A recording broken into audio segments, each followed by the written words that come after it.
هذا الأزعر اسمه جون ويك، مرته هيلين بحبها كثير، بتموت أول الفيلم ما تركز معها، بتترك له وصية الكلب هذا وبتحكي له دير بالك عليه زي ابن جوز بنت خالتك، بدير باله عليه وبقعده على الكرسي الأمامي بدون حزام أمان. يوم من الأيام وهو مروح من عبدون بده يعبي بنزين من جو بترول عشان معاه خصم، المهم بيجي عليه القرد هذا طبعا اسمه يوسف، بيحكي له السيارة للبيع معلم، بيحكي له لا يا حبيبي هاي من ريحة المرحومة وغالية عليه.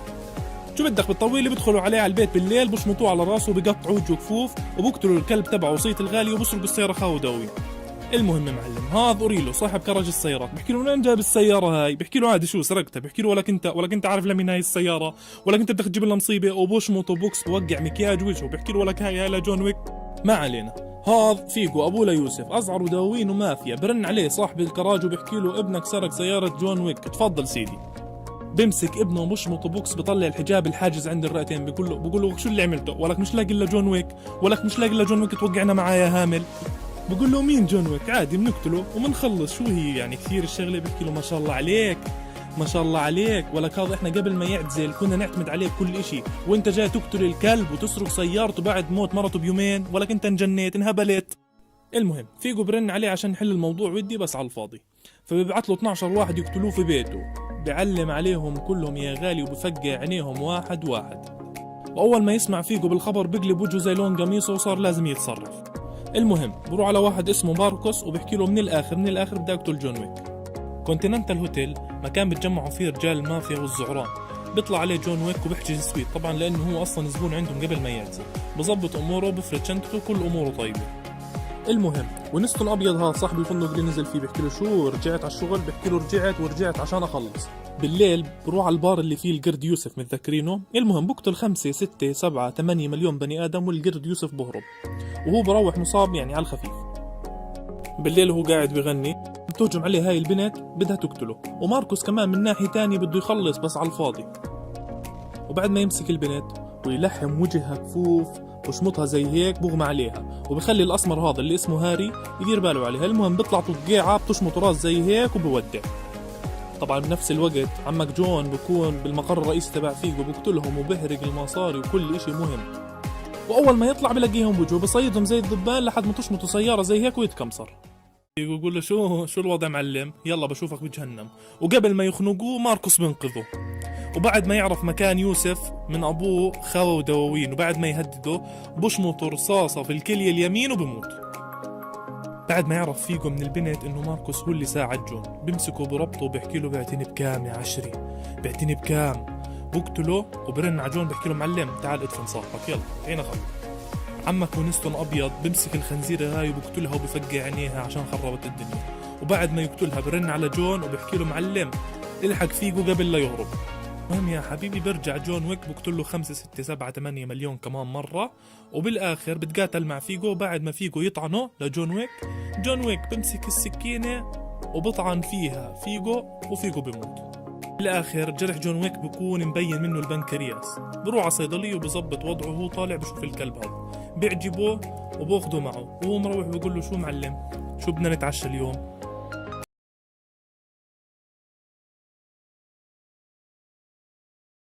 بعد ما يلملم أعضاءه ويصحصح جون ويك بتذكر إنه نسي يرجع السيارة، بيطلع كراج سيارات عشان يرجعها. صاحب المكان بكون عمه للقرد متذكرينه؟ هذا هو، بتكون جالدة معه كيف يقتل أخوه وابن أخوه. ببعث له 3 4 مليون واحد، بعد ما يقتلهم وتتفجر إما للسيارة بيحكي له اسمع معلم حقي أخذته اختصرني وبختصرك. برجع البيت وبيغني دايما دموع، بدفن العدة تاعته والصبح برن على أوريلو عشان يصلح السيارة اللي صارت زي عجينة الفلافل. نيجي للمهم، بالليل بدق الباب عليه واحد اسمه سانتينو، نركز معه يا اخوان لانه هذا الحرباية تاعت هذا الجزء. بحكي له شو معلم عشان قتلت لك كم من واحد بدك تسوي اللي براسك مفكرها سايبة؟ بتتقاعد بعدين بدك ترجع تشتغل بعدين بترجع تتقاعد. من الاخر في مهمة بدي اياك تعملها. بحكي له اطلع من راسي بديش اشتغل. وسانتينو بذكره بالعهد اللي هو قانون من قوانين الشغل، بقول له شايفه ركز فيه معلم طيب. وعشان جون ويك بيحلق له بشمطه صاروخ بيعمل بيته دجاج على الفحم. برجع جون على الفندق بقابل المدير هناك، ونستون ابيض بيحكي له ما هو يا معلم ما هو حق، لا تنسى قواعد الشغل هم ثنتين، ممنوع تقتل عندي بالفندق، والثاني بما انه في بينك وبينه عهد وانت رجعت اشتغلت بعد التقاعد اعمل اللي بده اياه بعينك الله. ما علينا، بروح له بحكي له خلصني يا حرباي شو بدك من الاخر؟ بحكي له اختي جيانا شايفها هاي لازم تموت عشان استلم كرسي الرئاسة تاع الشغل، وببعت معه هاي الخرسة عشان تراقبه. بسافر على إيطاليا وبس يلاقي جيانا بيحكي لها شو أعمل، أخوك الخنزير هو اللي بده هيك. جيانا اللي مسخمة هاي بتنتحر بكرامتها وبتقطع شرايينها، وجون ويك معلم بكمل عليها برصاصة في المخيخ الأيمن عند العين اليمين من قدام. يا اخوان طلعوا كيف؟ أيوة. كاسيان الحارس الشخصي تاع جيانا بس يشوف جون ويك بيعرف انه في مصيبة، وبيعرف انه جون ويك قتلها، بطخوا على بعض زي هيك، بس ايش جون ويك بهرب. مين بيلاقي بوجهه؟ البنت الخرسة اللي بعتها سانتينو، متذكرينها؟ بس يتأكدوا انه قتل جيانا بيحكوا له حبيبي ال10 قروش تاعتك خلصت معلم لازم تموت. بعد ما يقتلهم خلص من قرفهم بيرجع هو وكاسيان بلحموا بعض، وبالاخر بيلاقوا حالهم بالفندق. ما هو في فندق بايطاليا كمان نفس النظام. بيقوموهم الاثنين وهم قاعدين بيشربوا زهورات وبيتحلفوا لبعض. الاسمر بيقول له استناني على الروح انك زلمه معلم. بنفس الوقت الحرباي سانتينو بيعلن عن مكافأة 7 مليون للي بقتل جون ويك. واول ما ينشر الخبر والله لا يورجيك الرصاص اللي عليه زي زخ المطر، هاي من جهه وكاسيان الاسمر من جهه ثانيه، بيضل يلحق فيه لحد ما جون يعمل له عمليه قلب مفتوح بالقطار. وبعد ما يقتل 6-7 مليون كالعاده من التعب والاصابات بيصحى بعد ما ساعدوا هذا البني ادم اللي بيكون اصلا جون ويك معلم عليه بالزمانات. وبعد حكي كثير بدل جون ويك على مكان سانتينو. جون ويك بعد ما يقتل 5 مليون بني ادم كمان مره بيعمل عمليه زايده للخرصه وبقتلها. الحرباي سانتينو بهرب وبروح على الفندق اللي ممنوع فيه القتل، وبس يشوف جون ويك هيك بروقان بيقول له معلم اقعد اشرب لك شغله، اذا بتعرف تشرب شغله والله غير تيجي تشرب. وما بيلاقي الا رصاصه تسعية الابعاد في مخه. ونستون ثاني يوم بنادي جون وبحكي له إذا شو اللي عملته، إذا أنت كيف يعني أنت فهمني كيف أنت بتقتل بالفندق. على العموم معلم من الآخر الكل حاقد عليك وعلى أهلك، والروس الكبيرة بدها تقتلك. اطلع حواليك شفتم هذول أنا بقدر أقتلك فيهم، بس زي ما أنت شايف ما راح أعمل لك إشي وراح أخليهم يروحوا. ومن الآخر معلم معك ساعة تكون طاير من هون لأنك هيك ميت، وخلي هاي القطعة معك احتياط حطها بجيبتك. جون ويك بيحكي له اسمع اللي بيقرب راح أزعله مني وأشقه شق. من الآخر هيني بحكي لك. وأول ما يطلع بتبلش الرسائل تشتغل عشان يقتلوه. وجون ويك بيحكي للكلب حياة أمك شد لك شوي معلم.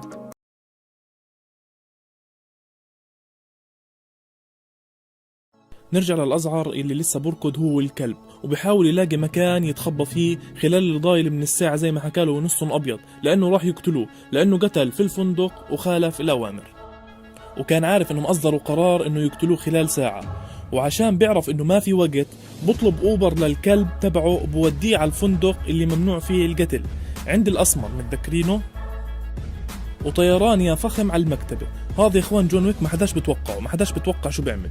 أول ما يوصل على المكتبة بروح على كتاب بكون حاطط فيه شوية مصاري، وبكون حاطط فيه ميدالية إلها قصة راح نعرفها كمان شوي، بالإضافة لتميمة جديدة وصورة لمرته بحكي لها اشتقت لك يا غالية، ولسه بده يغني بحبك وحشتيني. بهجم عليه واحد طوله 9 متر تقريبا. صراحة عمك جون بتبهدل أولها وبيعمل له ارتجاج في اللسان من الضربة هاي والضربة هاي، وبيعمل له كمان فتحة بالكتف عشان يتشمس. بس بالآخر جون ويك ببلعوا الكتاب بالعرض وبقتله. شو بدك بالطويلة؟ بالوقت بدل الضائع بروح على الدكتور عشان يخيط له الفتحة اللي بكتفه. وفجأة معلم بتدق الساعة وبيعلنوا عن ايش؟ عن وقت قتل جون ويك. الدكتور بوقف خياطه عشان خايف حاله. جون ويك بيحكي له طول عمري بخيط بوكسراتي، وقفت على كتفي هات يا زلمه انا اللي بدي اخيط. وخلينا نحكي انه الخبر بنتشر و14 مليون مبلغ مش قليل. وبنفس الوقت الدكتور بيساعده وبعطيه 35 حبة بنادول، وعشان الدكتور يطلع من القصة بيخلي جون ويك يفقع رصاصة على الخفيف ما بتوجع كثير، وبيحمل حاله وبيطلع. وبرا يا اخوان الكل بيلحق فيه، يعني اللي بقتله راح ياخذ مبلغ، منه بتجوز ومنه بجيب شقة وبعمل عرس ببوفيه مفتوح، غير السيارة الافانتي اللي راح يجيبها. 14 مليون يا اخوان والله ما هم قلال، 14 مليون. المهم بلاقي مسدس بركبه زي الليجو وبستعمله لمرة واحدة، وبعديها بتبلش حرب السكاكين مع جماعة بروسلي. الأول شباب بشمطوا على الغدة الدرقية، والثاني بجعلكوا، والثالث بشمطوا على وجهه بيقلبوا على الأرض زي الشريطة. وعندك معلم واحد بعلم عليه بسكاكين عشان في حال إذا ضاع يعرفوه، والأخير بشمطوا بالعصب السابع وبموت. وبهرب من الدلف على المزراب لأنه رجعوا طلعوا له ناس ثانية وكمية ضرب عالمية استخدم فيها كل إشي بيقدر عليه. واستخدم فيها شغلة جديدة يا إخوان اللي هي رفصة الحصان، اللي صراحة أنا توجعت عن اللي انضرب. ورجع استخدامها كمان مرة ولزق عينيه بالجمجمة. وللحظة يا إخوان بتحول الفيلم للزير سالم، بس اللي بيهمنا إنه قتلهم كلياتهم، والجائزة ارتفعت ل15 مليون. حلوات إشي مرتب. وبنفس الوقت الأزعر بروح على منظمة روسية اسمها منظمة الغجر، ومقرها بالمسرح هذا. وبعد ما يشلحوه هم بفتشوا فيه بدخلوه على رئيسته السابقة اللي بتحكي له هلا بجورداني، يا هلا والله وين هالغيبة يا معلم. وبطلع لها الميدالية اللي كان حاططها في الكتاب متذكرينها، هاي تعتبر التذكرة تاعته، لأنه عمك جون معلم بيطلع من أصل روسي ويتيم يا حرام، وكان يتدرب عندها زمان، ومن الواجب عليها إنها هي تساعده، فهي عارفة هذا الحكي. وبحكي لها من الآخر بدي أروح على المغرب يا قلبي، وعشان يستخدم التذكرة لازم تشويه زي سيخ الكباب، وممنوع يرجع لها مرة ثانية، يعني وجهك بديش أشوفه مرة ثانية، خلص أنت استخدمت التذكرة وخلص. نسيبه يتوجع شوي ونرجع على الفندق اللي اجت عليه بنت من محكمة المنظمة، يعني هي شبه منا شلبي شوي، وبتحكي لوينستون أبيض معلم أنت صرت وينستون أحمر، ومعاك أسبوع تستقيل عشان تتعلم تاني مرة تساعد جون ويك وتعطيه مهلة وتخرب الدنيا. وبتروح عند كشيش الحمام وبتحكي له عشان تتعلم ثاني مرة تساعد جون ويك معاك انت كمان اسبوع وتستقيل وتترك كل اشي، ولا راح اقص لك جناحاتك. طبعا هو برفض وبقلبها دوين وبحكي لها كيف حال امك انت، ان شاء الله تمام. المهم معلم نرجع لجون ويك اللي وصل المغرب بالسلام الحمد لله، واول ما يوصل بيحاولوا ناس يقتلوه، بس اللي بيساعده واحد من رجال صوفيا. هاي صوفيا بتكون مديرة فندق كونتيننتال اللي بالمغرب. واول ما يوصل معلم بفرجيها هي وخايفة وما بدها مشاكل، وبعد حكي كثير بتوافق وعارفة انه راسها راح يوجعها منه، وبنفس الوقت خايفة على بنتها. نرجع لمنى شلبي اللي هي الحكم اللي بتروح على جماعة جاكي شان وبتحكي له لازم تقتل جون ويك وكل واحد بيساعده من الآخر. وأول ناس ببلشوا فيهم المنظمة الروسية اللي هم تعون الغجر متذكرينهم، اللي بيقتلوا كل اللي فيها وبيقطعوهم واحد واحد لحد ما يوصلوا للرئيسة اللي بيعملوا لها ثقب في إيديها زي ثقب الأذن. نرجع للأخوين زلوم صوفيا وجون اللي بيجهزوا حالهم وبروحوا للرئيس تبع صوفيا القديم، اللي ببلش يشرح لهم عن عملات المنظمة وكيف صنعوها وعن أول تميمة صارت. وبعد حكي كثير جون ويك بيحكي له أنا بدي أقابل رئيس المنظمة. بيحكي له مالك أنت انجنيت انهبلت؟ بيحكي له أنا بدي أشوفه. بيحكي له طب اسمع، بتروح على الصحراء وبتضل تمشي لحد ما تقرب تموت، هو بلاقيك لا تخاف، هذا إذا بده هو يقابلك. جون بصفن بيحكي شو المريض هذا. المهم معلم هم طالعين، الرئيس القديم بكب زناخته وبصير بده الكلب تبع صوفيا مقابل الخدمة اللي قدمها. صوفيا بتحكي له مالك انجنيت؟ أكيد لا، وبتكون ردة فعله إنه بطخ الكلب بس رصاصة بتيجي بالواقي. هون معلم صوفيا برجع عقلها الزبالة، وأول إشي معلم رباط صليبي للرئيس القديم وبتخزق اللي حواليه، وجون ويك معها والكلب بكمل على الرئيس وبيعمل له إياهم عجة، وبترجع بتولع يا غالي حرب الكل اشترك فيها، الكلب الأول من جهة والكلب الثاني كمان من جهة ثانية. وعندك معلم صوفيا اللي زمان ما قتلت حدا وكابسة معها، وعمك جون ويك كالعادة رصاصة بالعين اليمين، رصاصة بالعين الشمال، رصاصة بالعين اليمين، كمان واحدة بالشمال، وبالله هون واحدة باليمين. وبالآخر بيركبوا السيارة وطيران على الصحراء وبسلمها التميمة عشان ساعدته، وخلص هيك تمام، يعني واحدة بوحدة. صوفيا بعد ما تستلم التميمة وتشرب الكلاب بتتخنزر، المي اللي بتضل بتتمضمض فيها وبترجعها على العلبة وبتقول له معلم خود هاي المي تاعتك ويلا اقلب من هون. بيعمل لي فيها سندباد وبمشي بالصحراء ليل مع نهار وبغمى عليه. نسيبه نايم ونرجع لجماعة جاكي شان اللي هجموا على كشيش الحمام ولحموا كل جماعته وقتلوهم كلهم، لحد ما توصل الحاكمة وبتحكي له شو وضعك. بيحكي لها خلص حقك على راس أختي وأنا موافق على العقاب اللي بيكون 7 جروح بدل ال7 طلقات اللي أعطاهم لجون ويك. والأقرع هذا يا أخوان ما بيصدق وبيعمل بجسمه 7 شوارع فرعية. هذا الزلم اللي شبه علي بابا بلاقي جون ويك بوديه للراس الكبير اللي هو رئيس المنظمة اللي بيشربه ينسون وبقول له معلم هدي حالك لأنك أنت متوتر. بحكي له اسمع بدك نعفي عنك بترجع تشتغل معنا وما في تحكي لي تقاعدت وبدها تقاعد، وأول مهمة راح تعملها إنك راح تقتل وينستون عشان رفض يستقيل ويسلمنا الفندق، وهيك بنلغي عنك كل شيء. بوافق جون وعشان نجدد الولاء بقص إصبعه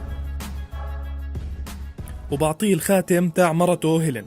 برضى الزعيم عنه بقول له الله يرضى عليك يا بني، وبحكي له روح خذ لك شاور سريع وهي كمان البدله جاهز. بوصل المدينة وبلاقي بوجهه ناس بدهم يقتلوه، بس جماعة جاكي شان بدافعوا عنه مش حبا فيه، لا عشان بدهم هم الجائزة، لحد ما يتلاقى مع الأقرع اللي هو رئيس الجماعة تاع جاكي شان، وهم قاعدين بيرموا على بعض حكي وكل واحد بتحلف للثاني. جون ويك بقتل واحد من جماعته، بدقوا ببعض برا وببلشوا ضرب من هون عرصاصة من هناك، عموس طاير من هون، عسكينة من هناك، وبدقوا ببعض وبلحموا بعض تلحيم يا اخوان، حتى الدراجات كلها بتتفقع وبتتفجر.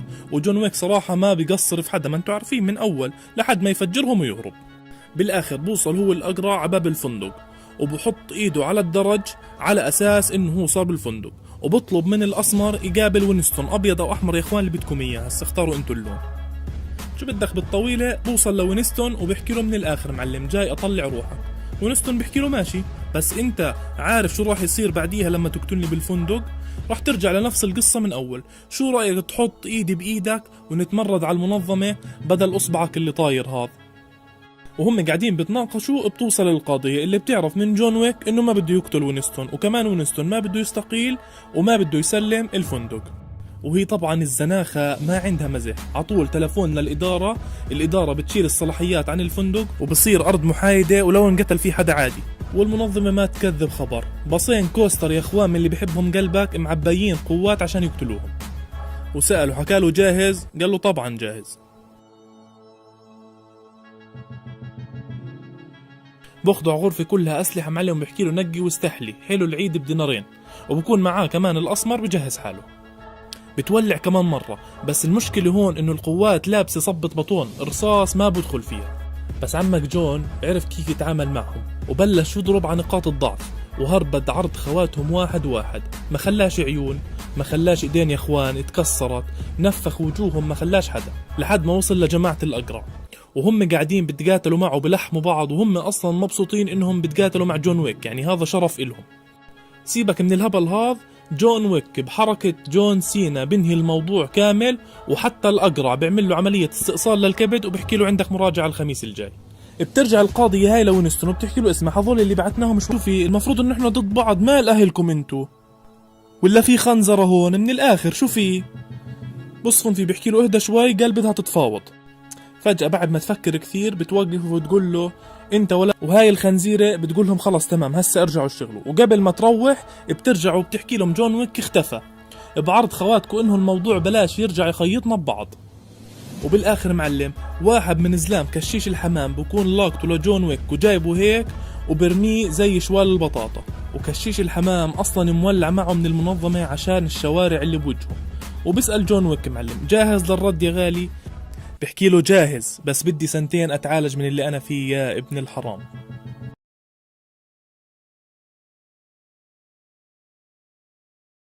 بآخر الجزء الثالث بنشوفه كان هارب من الناس اللي بدهم يقتلوه. فعمك جون ويك شو بده يعمل؟ بده يبلش يتدرب ويظبط أموره عشان اللي جاي كثير زفت مغلي. ما علينا، ببلش الفيلم معلم في المغرب، يعني تقدر تحكي الزير سالم، يعني بس حديث شوي رصاص وهيك.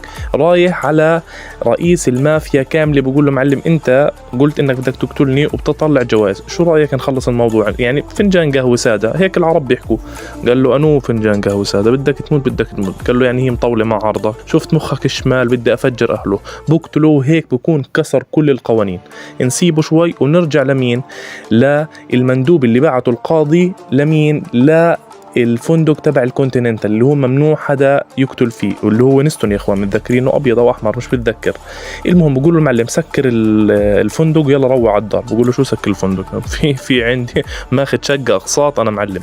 بقول له روح اتفاهم مع القاضي. بروح يتفاهم مع القاضي، بقول له شو قاضي شو الوضع؟ بقول له اسمع تزودش بالحكي، بتسكر الفندق لانه انت كثير زباله وشغلك خرا، وخلص وقتك. واقول لك شغله، انا بدي انهي لك الموضوع على الكامل، يعني هذا اللي بدي اقول لك اياه. عمرك شفت رصاص بيطير ولا خلينا نجربه على اللي معك؟ بطخ مساعده بقول له يلا حمل على سحاب معلم، حمل يلا، بديش اشوف وجهك هون بالمره.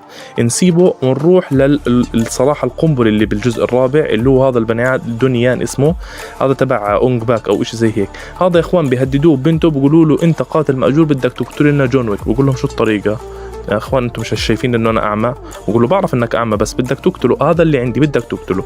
طبعا يا اخوان بالتهديد شو بده يعمل؟ بوافق. هذا كمان القاضي مش هين، يعني شغل زعرنه ومفلسف. فبالاخر ما باليد حيله، بقول له ماشي معلم خلينا نسيبهم متفاهمين ونروح نشوف وين جون ويك معلم، وين متخبي. شو بدك بالطويل؟ نروح على واحد من افرع الفنادق اللي مين بترأس ومين مديره؟ هذا الصيني الهندي هو بنته، جماعه السيوف.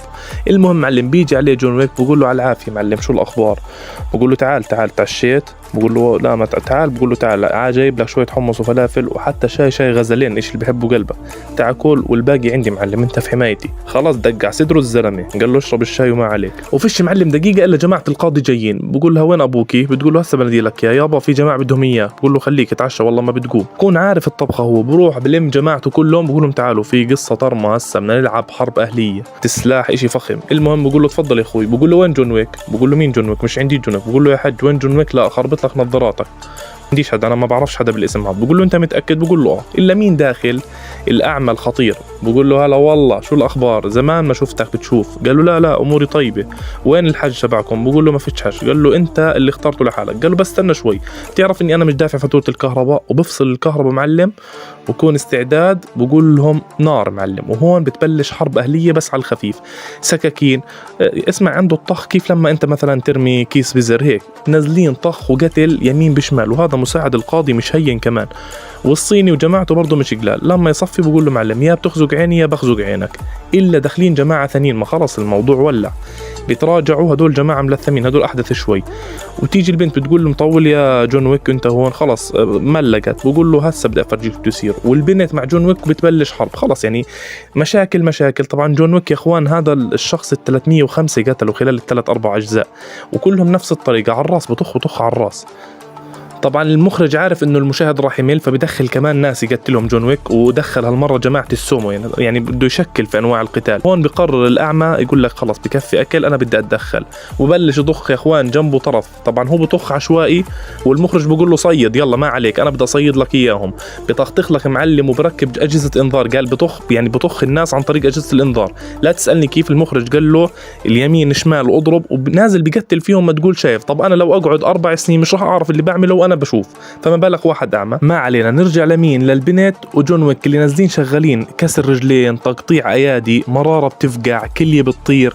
يا اخوان ما بيخلوا منطقه بالجسم الا بضربوا فيها، يعني المخرج قال لهم وزعوا، عين بتطير، قزحيه بتطير، عندك يعني شريان ابطر يعني مشكل. ونازل قتل جون ويك لحد ما ايش معلم تنصاب البنت بالكليه، بتفتح الكليه عندها بتصير قصه. بقول له دير بالك على بنتك، روح خيط لها الكليه، بدي اروح اكمل شغلي انا. والله معلم وما يكون خياب، نازل سلخ بيعبي كلاشينات، بيعبي مسدسات. اجوا له ناس حاطين لابسين دروع ضد رصاص، بطخ على الفاضي. قال لك وبعدين مع هالقصه طب سكاكين اي اشي، مش راضيين يموتوا. اخر اشي بلاقي حل اللي هو يا اخوان ايش يعني مزع الرقبه، انت فاهم؟ خلص وبده تخ في الرقبه لما يقتله، لحد ما يجي هذا 4 متر طوله ببهدله بكسر وجهه. بقول له ماليش غير ايش اقلب لك فيها بروسلي يا انا بفرجيك. وبقلب فيها فعليا بروسلي، هو بيقدر يعمل اي شيء طبعا جون ويك، وبلخمهم بفجر عرضهم وبيقطع وجوههم تقطيع واحد يقول للثاني. طبعا هو بتعب لحد ما يجي الاعمى، بقول له يلا شو رايك نبلش من جديد؟ بقول له يا زلمه انا تعبان. بقول له يلا نبلش، وببلش معلم. طبعا برضه برجع بسالك وبقول لك او بتسالنيش تقول لي كيف هذا الاعمى بطخ وبيقاتل. خلص ماشي الامور، هو زلمه خبره ولعبته الصغيره السلاح والسكاكين، خلينا نسيبه يعمل اللي بده اياه. بتبلش الحرب بينهم لحد ما تيجي رصاصه من واحد بعيد، هسه بنعرف شو قصته.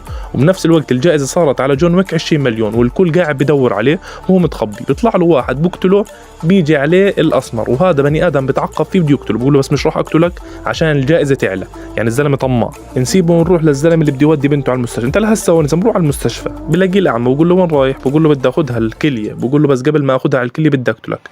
الاعمى بقول له يا ابن الحلال روح، خاص انا ما بديش اتمشكل معك. بقول له لا ما فيش فيها.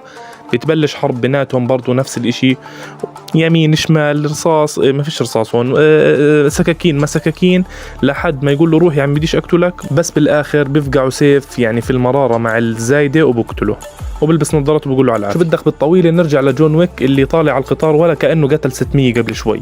وفجأة بتجي البنت اللي ابوها مات، بتقول له على فكرة ابوي مات بسببك. بقول لها طيب ايش اعمل انا؟ بتقول له لا بس حاب احكي لك. ونرجع للفندق اللي فيه بيصير مقابلة بين كشيش الحمام اللي بيكون اصلا مع جون ويك اذا متذكرينه، ومين مع وينستون. بقول له على فكرة القاضي حاطط جون ويك في راسه وراح يقتله، وعشان هيك ومين بنادي يا اخوان؟ بنادي الاسمر اللي بضله يتعقب فيه بده يقتله. بقول له وين جون ويك؟ بقول له زيد العملة فلوس. بقول له فلوس، بروح يا اخوان بشمطوا سكينة في ايده، من اللي بيحبها قلبك هسه جاي اللقطة، بشمطوا سكينة بقول له يلا هاي تاني مرة عشان تتعلم.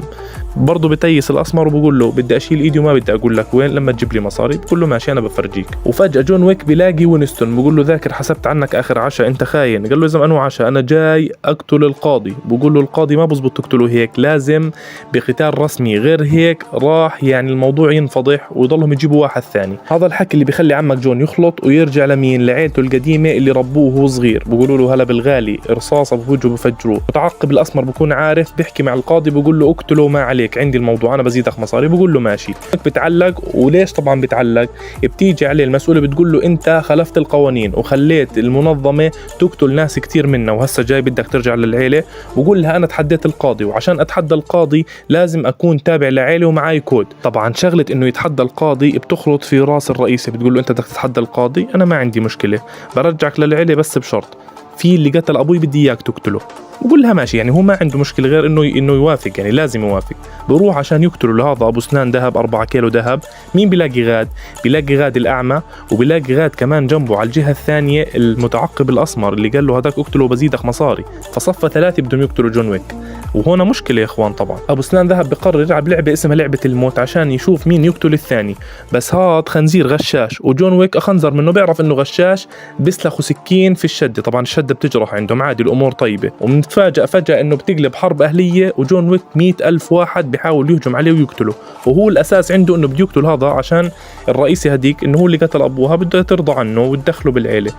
نسيب القصة ماشية، واللي بتتفاجأ فيه معلم انه هو جون ويك قاعد بيقاتل ومش منتبه غير على الناس اللي بقتل فيها ومش شايف الفضاء. طبعا يا اخوان اللي صار عنده القتل كيف لما انت مثلا تفطر الصبح بيلاقي الاعمى صار يقاتل معه، يعني صارت تصفية حسابات انه الاعمى بيقاتل معه. وجون ويك كل راس ماله هذا الزلمة. طبعا يا اخوان 4 متر طلع زي الحيط شكله بجميع الطرق، مرة بخنق، مرة بيحاول يشمط بوكسات، مرة مش عارف ايش، لحد ما يقتله بالاخر وهو هارب زي هيك، بيحاول يبعد من بعيد وبشمطه في ايش؟ بشمطه في بتعرف الفاس ايوه هذا هو الفاس، بشمطه وبقتله. واثباتا لهديك بيجي عليه بفقع راسه بقول له تعال بدي اسنانك عشان ابيهم. لا بمزح معك مشان ابيهم، بدي اروح افرجيهم للحجه تاعتي اللي قالت لي اقتلك. والاسمر بيجي برضه بده يقتله، بس الاعمى بقول له معلم اذا بتطلع رصاصه بقص وجهك، اعقل وروك عاد. شو بدك بالطويل معلم؟ طيران جون ويك على الحجه، بقول هاي اسنان اللي قتل ابوكي، جهز المراسم يلا بدي عيلي وبدي كود. وبالفعل يا اخوان هي مش مراسم، هي تعذيب، بيفقعوك وبيبيس. طب كان طبعها او وشمها احسن من الحرق هذا. المهم بدخلوه بالعيله وبتكون اموره تمام. وهون معلم وينستون بروح للقاضي وبقول له على العافيه ابو الغوالي، الكود تبع جون ويك هيو جاهز، يعني انت خلص بدك تجهز لموضوع القتال هذا اللي اتفقتوا انت وياه. بقول له كيف حالك؟ بقول له زي ما بقول لك الزلمه جهز عيله وكوده، يعني ضل بس انت تحددوا كيفيه القتال. وبدي اقول لك شغله، اقتلوا عشان رصيدك يعلى معلم. وبالفعل بروحوا وبقعدوا مع بعض. طبعا في لعبه بيلعبوها مش راح اقعد اشرح فيها، بيبقوا يقلبوا ورق ومش عارف ايش. المهم بصفي انه القتال بينهم 2 راح يصير زي نظام الكاوبوي، واحد يقبل واحد بطخوا على بعض، وكل مرة بقدموا 5 متر، واللي بيموت. يعني يا اخوان رصاصة برصاصة لحد ما واحد يموت منهم. هيك النقطة من الاخر. القاضي خليط وهم قاعدين بيحكوا، هذا طبعا بيقول له اصحى تأخر عن الساعة 12 راح تعتبر خسران، والقاضي بيقول للأعمى اقتله قبل الساعة 12. من الآخر هي بتجيب لك إياها. جون ويك بروح بريح مخه في الكنيسة وقاعد بتذكر مرته، بلاقي جنبه مين؟ الأعمى. بيقول له بتعرف إنه طلب مني إني أقتلك وهددني ببنتي. بقول له جدي بتحكي؟ بقول له هددني ببنتي. بقول له طب انت شو بدك تعمل؟ بقول له لا بدي اعمل شيء، خلاص روح تعشينا انا وياك امور طيب، روح شوف حالك يا عمي، روح شوف حالك. بروح لكشيش الحمام، بروح له جون ويك بقول له جايب لك بدله ولا بدله جاكي شان في توكسيدو. هاي البدله اخوان ضد رصاص، يعني اي رصاصه بتيجي فيها سلك لي خلص ضد رصاص البدله، بلبسها وجهز حالك. القاضي قاعد بيبعت ناس يقتلوه كمان، وبروح ببلغ انه القيمه الماليه لجون ويك للي بقتله بدل 20 مليون صارت 26 مليون، وبنشرها في كل الراديو وكل التلفزيونات، يعني خلص الخبر بنتشر بسرعه. طبعا دول الناس اخوان مبليت مصاري، عايش عشان المصاري، فالكل بيجهز اسلحته، واللي كان يدرب حاله خلاص بده يروح يقتل جون ويك. وجون ويك شو بيعمل؟ يعني جون ويك قاعد بجرب المسدس انه شو بده يعمل، الامور طيبه لقدام، المسدس شو وضعه، بقولوا لا الامور طيبه. وهو بطريقه على القتال بيلاقي كميه ناس يا اخوان جابوا كل امريكا عليه. اخوان والله العظيم زهقت اقسم بالله. ما يعني بكل الطرق قتل، دعس قتل، طخ قتل، طعن قتل، بوكسات قتل، تكسير راس قتل، تكسير قفص صدري قتل. طبعا الأسمر قاعد بلاحق فيه بلاقيه بوجه بيجي بده يقتله، بس بتصير قصة تاعت الكلب هاي بقتلوش. يعني هسه في تقريبا يا اخوان دقيقة ونص بس حرب أهلية، ما بتعرف كيف الطريقة. تفضل يلا هات نبلش. هون معلم ببلش ايش؟ ببلش يشوف مين اللي بده يجي عليه. خلص ما هم التموا عليه وحشروه في بيت كامل. بيلاقي هذا مسدس مع نار، تعرف منين؟ مش عارف من وين اجى. بخزق. خلينا نطلع احنا وياك. وهي هذا كمان حرقه. شو كمان؟ يلا معلم اطلع. وهي هذا حرقه قاعد بيطلع كل طابق بيطلع وبيحرق. وهي هذول حرقهم. طلع كيف كلبة هون GTA مش عارف. وهنا قاعد هي حرق هذا وهي حرق هذا. خلص هم 800 وفي 400 حرق. قال له هيك المخرج. حتى هذا هي بس طلع هون ساب المسدس، رجع ساب هذاك اللي بيحرق، رجع للمسدسات. هون صارت في حرب مع الأسمر برضه ما بيقدر له. بس مش هذا الأسمر، واحد أسمر تاني بيحاول يقتله. هذا مساعد مساعد القاضي برضه بيقتله، بيخلص عليه وبيحاول يقتل هون وهون. زي ما خلص بعدين بنط قاعد. طلع كم من اي طابق نط وعادي ضل عايش. الامور طيبه. هسه ضل عنده هذا الدرج ومش ضايل الوقت، ولسه في ناس بيجوا عليه. وكل ما بيحاول يطلع الدرج هدول الناس بينزلوه. ما بدهم اياه يوصل على الموعد، بدهم اياه يخسر عشان يموت. ما بده هذاك ينافسه. خلص هيك القاضي خنزير. وجون ويك بيحاول كل ما يطلع الدرج بيحاولوا بدفشوه بنزلوه لتحت. بقتل 5 6. بيحاول يطلع الدرج بردوا بدبوه بيرجع من اول كيف سوبر ماريو. وهذا بقول له اذا صارت الساعه 12 وما جاش يعتبر خسران.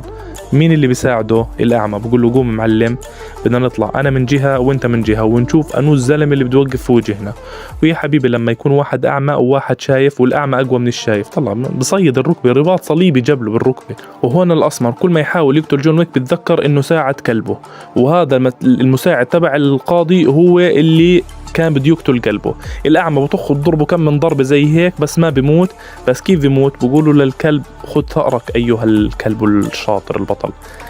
بقصه قص معلم وبقول له خذ بيبي. المهم بوصل جون ويك يا ابو الغوالي على الموعد. صب قهوة للشباب بيشربوا القهوة العربية الأصيلة وجهزوا حالكم. طبعا مين اللي بيقاتل محل القاضي؟ الأعمى. أي نعم كانوا قبل شوي مع بعض بس هسه الأعمى. ببلش يحكي نار، بطخ رصاصة برصاصة، ما حدا بصيب حدا. بيقدموا بيعبوا المسدسات، بيجهزوا أمورهم. بيرجع بقول اضرب المعلم رصاص. بطخ هذا وبطخ هذا. واحد بنصاب بس الأعمى بنصاب إصابة بليغة يا إخوان. خلص يعني هو قرب، يعني بده يموت قرب. هون جون ويك ما بيهون له فيه. لما يعبي رصاصة الثانية وبيجي بيقول له إنه اضرب النار، جون ويك ما بطخ. الأعمى بطخ، بصيب جون ويك وبرضه بصيبه إصابة بليغة يعني قرب يموت. وهنا مين الحدق الخنزير؟ القاضي.